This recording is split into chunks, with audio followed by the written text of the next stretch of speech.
Dragon is in auto idle.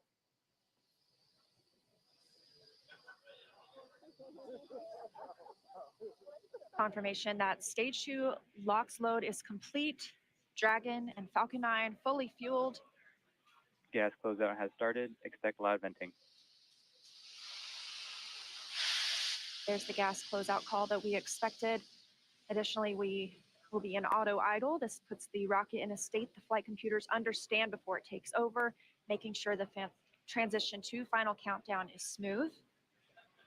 Coming up at T-minus 1 minute, we'll hear that Dragon is in countdown. Its computer will switch to countdown mode. We'll also hear that the flight termination system on Falcon 9 is armed. Falcon 9 is in startup. Dragon's in terminal count.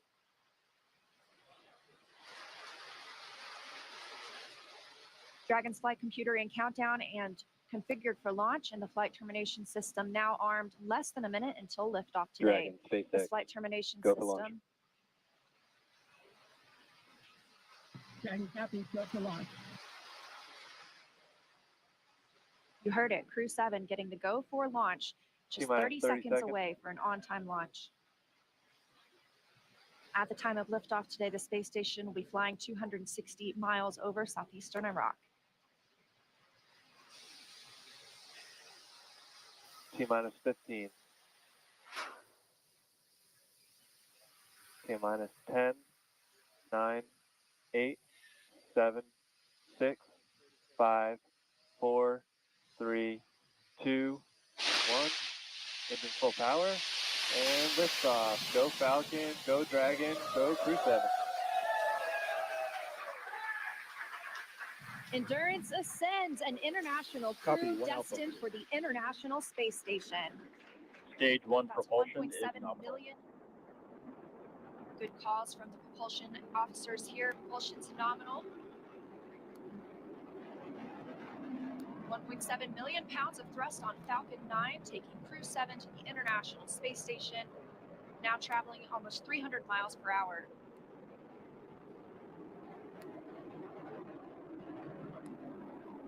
Nominal power and telemetry.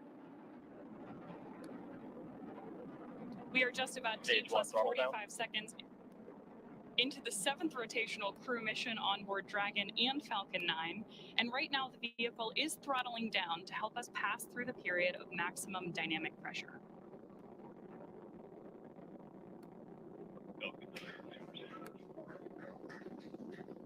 There's the call out that Crew-7 is now moving faster than the speed of sound.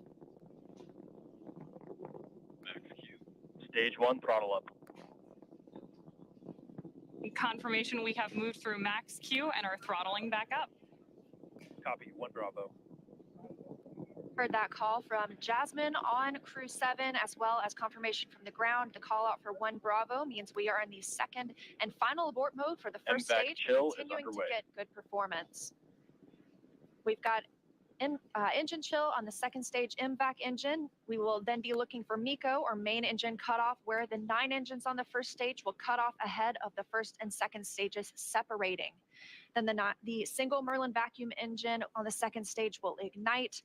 We are now coming up on 2 minutes into the flight, the spacecraft traveling over 2,000 miles per hour. Really incredible nighttime views of Falcon 9 and Crew-7 on your screen right now.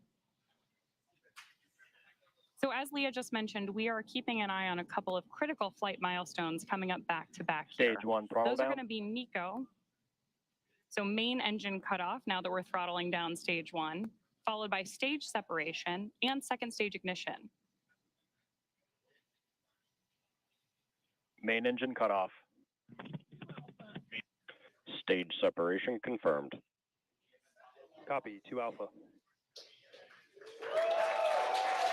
MVAC ignition.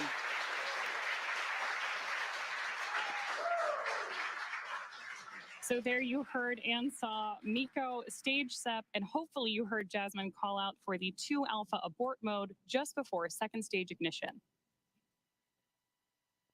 And of course, this is the second stage, powering Dragon on its flight, now traveling almost 4,000 miles per hour. Over 3 minutes since launch, the second stage will continue to power the spacecraft. And our first look at the crew inside.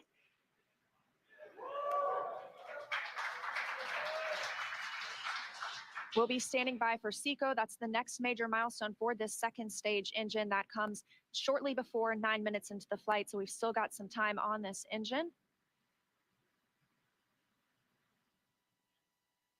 So right now, while Crew-7 makes its way to orbit, our first stage booster is making its way back to land. So you may hear the call outs here on the net shortly that we are in the middle of our boost back burn.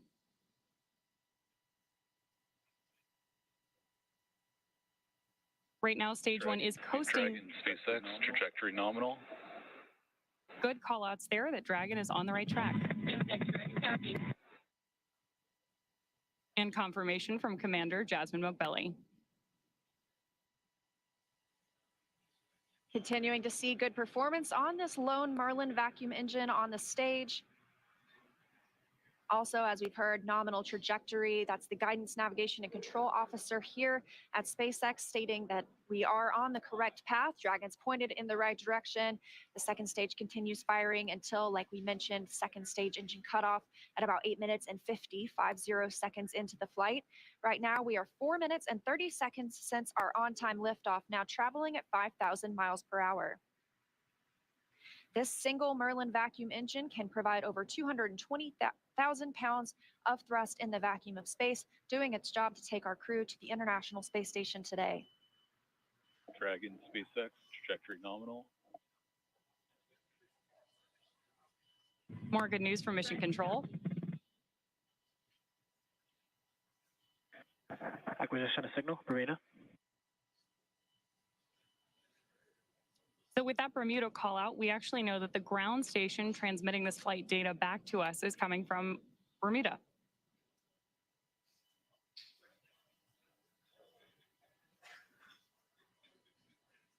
The crew is currently pulling a little more than 1 G as the second stage engine continues to propel their flight.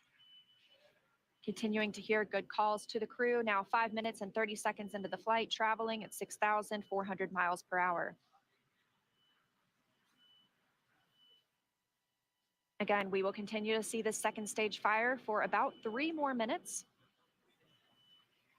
Shortly after second stage engine cutoff, we will see it separate from Dragon, which will continue its journey. Dragon copy. Now, at this point in the flight, we are just about 15 seconds away from stage 1 entry burn start. At this point, the center engine on Falcon 9 will be lit for just about 10 seconds to help us slow the vehicle down as it re-enters the Earth's atmosphere.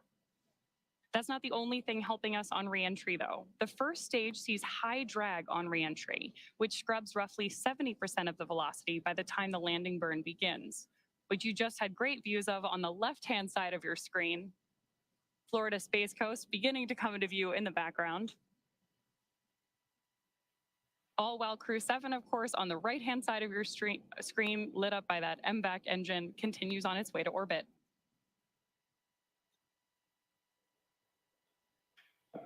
And we are now coming up on continuing to get good calls as we reach almost 7 minutes into the flight.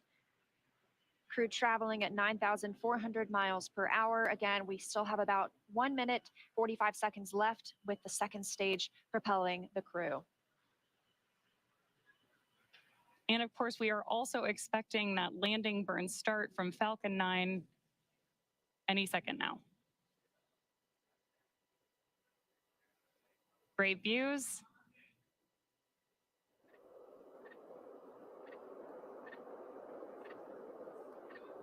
Stage 2, FTS was saved.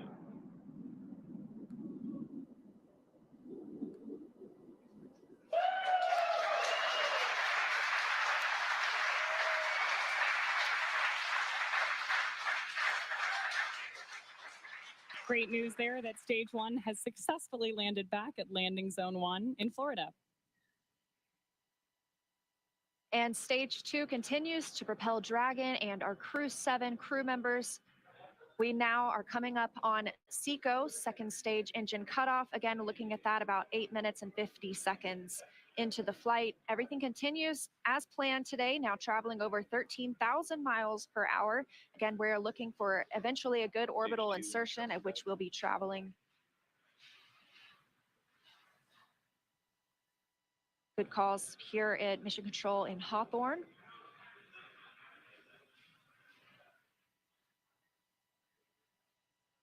And we are standing by for second stage engine cutoff. Copy, Shannon. Heard that call for Shannon. That is the call out for Shannon, Ireland, the final abort zone.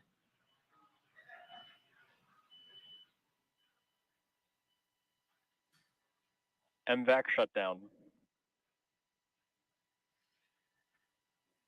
There's audio confirmation, and you can see on your screen that we have had successful second engine cutoff 1 of our MVAC engine. Dragon SpaceX nominal orbit insertion. Dragon. And good news there that Crew-7. Nominal orbital insertion. Dragon SpaceX. Awesome to hear. Disarmed.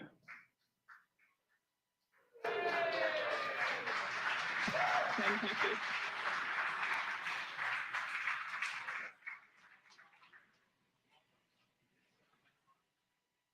That's the first look at the crew, now in microgravity, confirmation of a good Earth orbit insertion.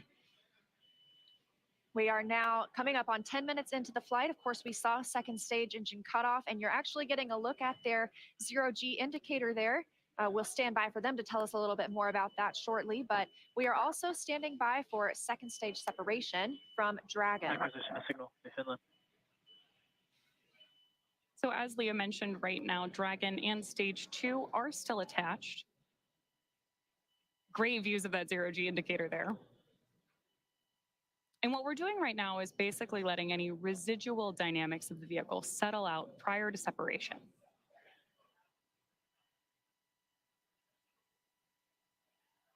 We are expecting that separation event in probably about 90 seconds. Crew looks like they're having a great time up in space, too. And as we stand by for that separation, shortly thereafter, we'll be looking for the nose cone to begin deploying. That command will be sent, and we'll see it open shortly after. We'll need the nose cone to open to expose those forward bulkhead thrusters, as well as the docking mechanism with which they will use to link up with the International Space Station. After their ride, it's almost 30 hours long.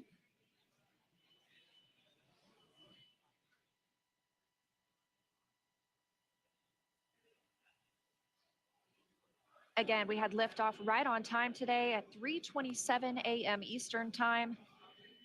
The crew making a smooth journey into orbit. It's now been 11 minutes, 20 seconds since that liftoff. We had confirmation of good orbital insertion, and we are standing by for second stage separation from Dragon.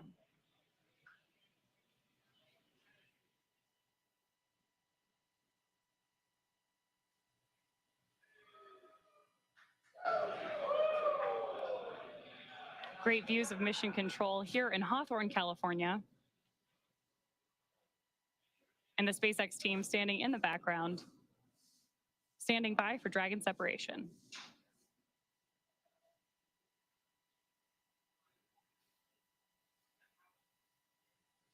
Of course, you also have continued telemetry readouts from Dragon and Stage 2 in the bottom left-hand corner of your screen.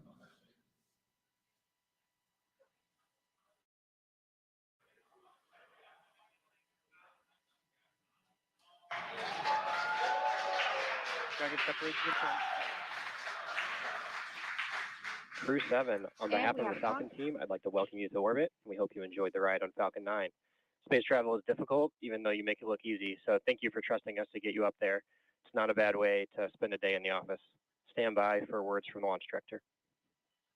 Hello, Crew-7. This is Launch Director here on Countdown. On behalf of the entire SpaceX Launch and Recovery team, I'm honored to welcome Dragon's first ever all-international crew to orbit. Счастливого пути, Gotor, Iterashai. Godspeed, Crew-7. Cheers. SpaceX, thanks for the ride. It was awesome. On behalf of Andy, Satoshi, Toshi, and I, we'd like to thank the multitude of people who've led us to this unique moment. We may have 4 crew members on board from 4 different nations, Denmark, Japan, Russia, and the USA, but we're a united team with a common mission. We hope the do serve to benefit our beautiful home planet and those on it. As you said, human spaceflight requires an unparalleled level of vigilance and rigor, and we thank all those who prepared not only us, but also this truly impressive spacecraft for flight. Finally, to our families, the greater burden of our choice to explore. Thank you. Go Crew-7, awesome ride. Really incredibly moving words from Commander Jasmin Moghbeli now that she and her international team are up in space. That is going to end our coverage from Hawthorne until we pick back up with our docking coverage, like Leah mentioned, just about 30 hours from now. But for now, I'm going to hand it back over to Daryl and Jessica at Kennedy Space Center to wrap up our launch coverage tonight. All right, thank you very much and great job. And Jessica, what a launch. It was spectacular. Like we said, those night launches are something to see. You see all those bright lights. You see those little nitrogen pulses when that first stage is coming back down. Spectacular. Phenomenal roar, the thunder, you could feel it in your chest. And then, of course, the booster came back and landed, and that was some extra pop. Pretty impressive all around. Sights, sounds, and even those feelings. That's new, of course, to Crew, to NASA. Crew is bringing the booster back. NASA decided they have a lot of prop margin, propellant that is, and so they burn the first stage a little less and the second stage a little more. It allows them to bring the first stage back and back to land, which is good to see. And so you saw the zero-G indicator floating around. Tell us what it was. I did. Well, that, Daryl, was a 3-toed sloth. Important distinction, not a 2-toed sloth. Oh, really? Yeah, so apparently this is one of Andy's kids' favorite animals. And as a family, they were even fortunate enough to see one in the wild in Costa Rica last Christmas when they were on vacation. So it was all kind of fate leading up to this, I think. How about that? This is Andy Mogensen. Andy Mogensen, the pilot. That's correct. That's right. And I guess his family calls him the slowest person in the world. So another reason why this 3-toed sloth had such meaning for all of them. Well, that actual sloth in the capsule looked like it was moving slow as well, but he's got an excuse. You know, we have a saying in space, and it's often true. Yeah. Slow is smooth, smooth is fast. And when you rush too much, especially in space, doing a spacewalk or anything that you're doing, you get in trouble. So slow is smooth and smooth is fast. Wise words from our veteran space flyer, Jessica Meir. Sorry, it's early. Hey, we got some social questions. Let's take a few. You do mind? Absolutely. All right. Well, let's look on our screen here. And here we've got one that says, come Sunday morning. Beautiful shot right there, though, of the spacecraft looking out the back. Boy, that is high resolution image. Come Sunday morning, Earth Eastern Time, what are the first few tasks the crew will do, and how will they best acclimate and get dialed into their mission? Well, when we wake up in the morning on board the space station, we open up our computer and we have a plan that lays out our entire schedule for the day, whether it's scientific experiments, hardware, maintenance, whatever it is that you need to get done. I know what this crew will be doing. One of the first things they do, of course, is a safety briefing. So we want to make sure that they have all of the information they need in case they had any kind of situation on the space station where maybe they needed an emergency breathing mask or a fire extinguisher, anything like that. Safety first at NASA, and that's the first thing that we do when you arrive on board the space station as well. The veteran crew that is up there will take them through that, show them where everything is, talk through some of the main messages, and then they'll have a longer session, usually the next day or later that week. They'll get into their crew quarters. Usually your crewmates will do a favor for you and unpack some of your things so you don't have to do all that when you get there. You arrive to your crew quarters and already have some of the things that you need out, maybe even some pictures from home. When I arrived, my crewmates had really taken great care of me. They had decorated my crew quarters. I had pictures of my friends and family. Everything was all laid out, and that really made it a nice, smooth transition, because those first few moments in space, especially when you've never been there before as a rookie, you're not quite that graceful yet. You know, you don't have your space wings quite yet, and you're getting used to just moving around and being in that 3-dimensional microgravity environment. And so you're talking about, getting used to the environment up there. And having a little something from home is important too. You took up a flight kit. These astronauts all have a flight kit. You, in fact, brought a few things that you took up into space. What were a couple of the more meaningful ones that you took? I did. You know, we often pictures of family and friends, like we've talked about before, or things that represent places we've been and worked. I brought up a picture of my wedding photo of my parents. Unfortunately, my father had passed away before I went to space, so I wanted to have a piece of him up there with me. I brought up some things to represent other things along the way. My home state of Maine. I had a university flag with me from my undergraduate university. Yeah. Sometimes we bring up presents for each other because we're up there for birthdays or holidays. Drew Morgan, my crewmate, brought us these harmonicas. Nice harmonica. And briefly, let's look at the screen here. We can see that the nose cone is deploying, and we have confirmation of it deploying.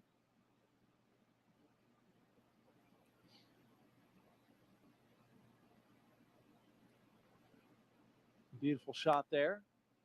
Of course, the nose cone has to deploy in order for Dragon to connect up to the International Space Station.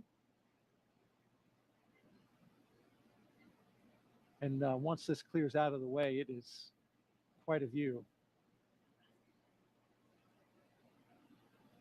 Depending on where Earth is in relation.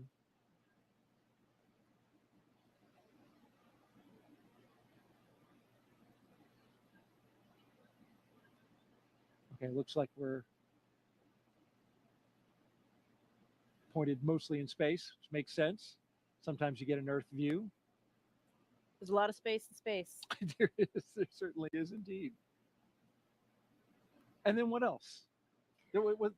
Oh, you got something special. My one item that I brought that was my personal kind of selfish item that wasn't for anybody else was my panda. This is Pandemonium. Oh, I've had him since I was 5 years old. Pandemonium. So he made his way to space with me as well. And we saw a lot of stuffed animals floating with these zero-G indicators. We saw that three-toed sloth, but Pandemonium was up there floating in all of his glory as well. And, you know, these are all just things that remind us of home and really help us share the mission with everybody back home. All of these places and things that have meant something to us along the way, because we did not get there alone. We got there with the support of so many people that helped us. And this mission is for everyone. It's really for all of humankind. So hopefully they can all share in. Absolutely. And thank you for sharing your flight kit with us. This is especially, I mean, this is a 40-year-old tour. Right 41 there. now, yeah. He's been around the block. He just said he wants to go back to space. He does want to go, but we all want to go back to space.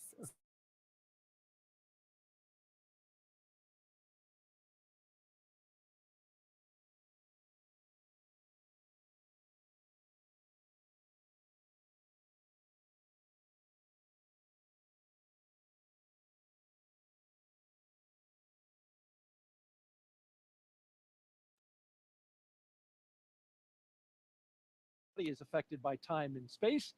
Let's bring in now NASA's Jasmin Hopkins for more. As we saw this morning, the Commercial Crew program launches astronauts from American soil, and this enables NASA's human research on the International Space Station. Joining us now to talk more about that is Kurt Costello, ISS Chief Program Scientist. Thank you for joining us, Kurt. Thanks, Jen.